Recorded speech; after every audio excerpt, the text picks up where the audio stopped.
বলার ভাষা নাই। তো আমাদের আজকে এই অদমের আঙ্গিনায় মওলা হুসাইনের সৈনিকরা চরণ ধুলি দিয়েছেন আমাকে। তো আমি হৃদয়ের ভালোবাসা তাদের প্রতি রাখি। তাদের একটু গোলামি করতে পেরে নিজেকে আমি ধন্য মনে করছি।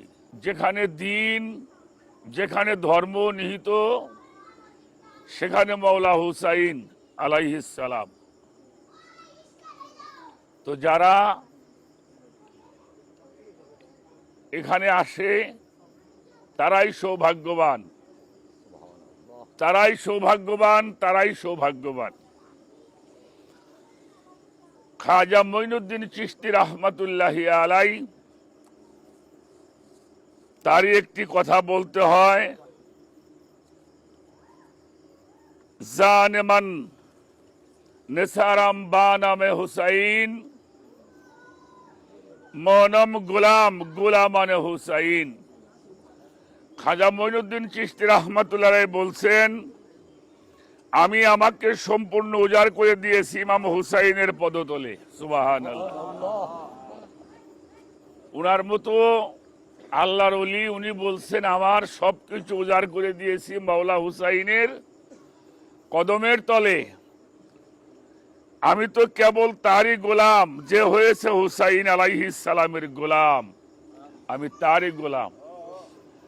আমরাও যেন হুসাইনের গোলামের গোলামি করার মতো সৌভাগ্য মালিক আমাদেরকে দান করে, এটাই সবার কাছে চাওয়া রইল। এই ফজিলত, এই 10ই মহরম সামনে, মহরমের চাঁদ যখন ওঠে এক শ্রেণীর মানুষ পাগল হয়ে যায়। কেন হয় সেটা আমি বলতে পারবো না, তবে আমি একটা জিনিস জানি, কেউ যদি আল্লাহর কাছে হেদায়েত চায়, আমার আল্লাহ পাক প্রথম তার কলবের মধ্যে মওলা হুসাইনের মোহব্বত চালু করে দেয়। সেই চালু হওয়ার কারণে আল্লাহ তাকে মুক্তির পথ বের করে দিয়ে থাকেন। তা আমরা যারা তরিকতের মানুষ, আমরা জানি হুসাইনের জলি ব্যতীত কেউ অলি হতে পারে না। সেই মওলা হুসাইনের জন্য যারা মাতম করে তারাই সৌভাগ্যবান, তারাই সৌভাগ্যবান, তারাই সৌভাগ্যবান।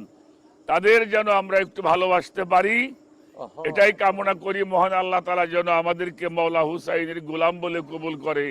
সকলে বলি আমিন, সকলে বলি আল্লাহু আকবার, নারায়ে তাকবীর, নারায়ে রিসালাত, নারায়ে